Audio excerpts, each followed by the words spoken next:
别说，好多人第一件拿得到第一件事想拿到这个。试试厉不厉？然后我没有这个爱好。哦，就是砸下去，砸成这样，敲个77。我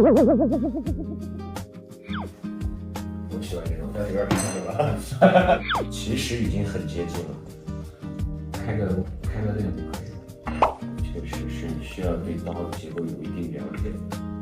小胡子不知道该画啥，先画一个猪，乱长的差不多。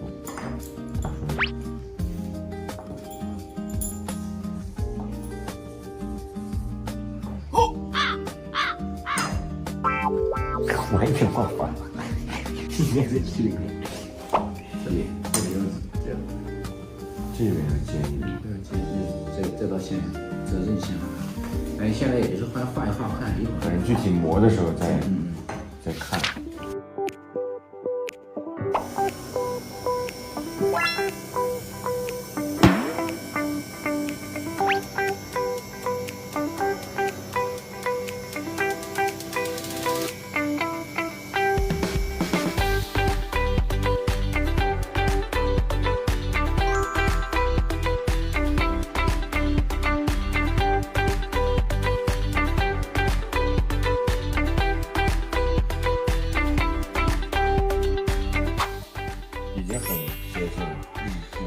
我们也不要太急，而且比这个还好看。老师小张的锻造天赋有多少？说明是什么人做什么样的，帅的人做的早点帅，就是这样。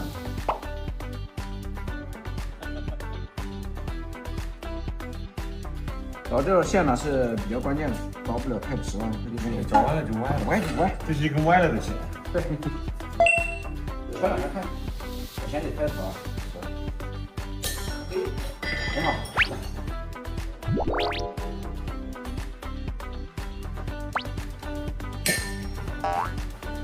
哎，稍微有点歪，但没事儿，就是这个风。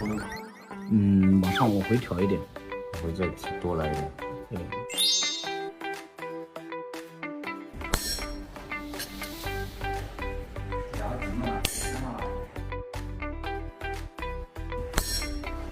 虽然它不在一条直线上，缝了又不补了又缝，但大差不差。可以，你这样就可以了。有时候咱加热以后，再沿着线加长一下就行，对吧？扎个马步，笑死了。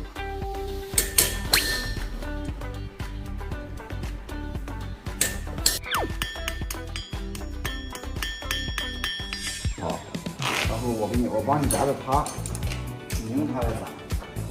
怎么样？这个还没先找一块铁，先试试。一点不显线啊！是挺难打的啊。那烧红了应该轻轻打一下就行。哈哈哈，它是软的。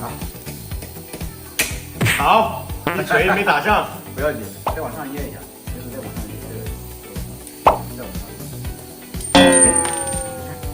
来，先这里，再往这里，先打，不要太往边了。哎，好，哎，还可以，字还是正的，没问题。哦，这个好，好，这个深，哎，可以，完美。正好2个7。哦，这个菜，这个都很第二次劲儿都吃进去了，哎，就是感觉到它一下都没有，一点都没有多余的作用。对，第一下还是有点紧张了，敲完第一个无所谓了，第一个敲完无所谓了，都这样了。开一个粗刃，开出这个大铁的这个刀刃，然后呢放里面凉着，然后回来再淬火，开火，回火。没问题。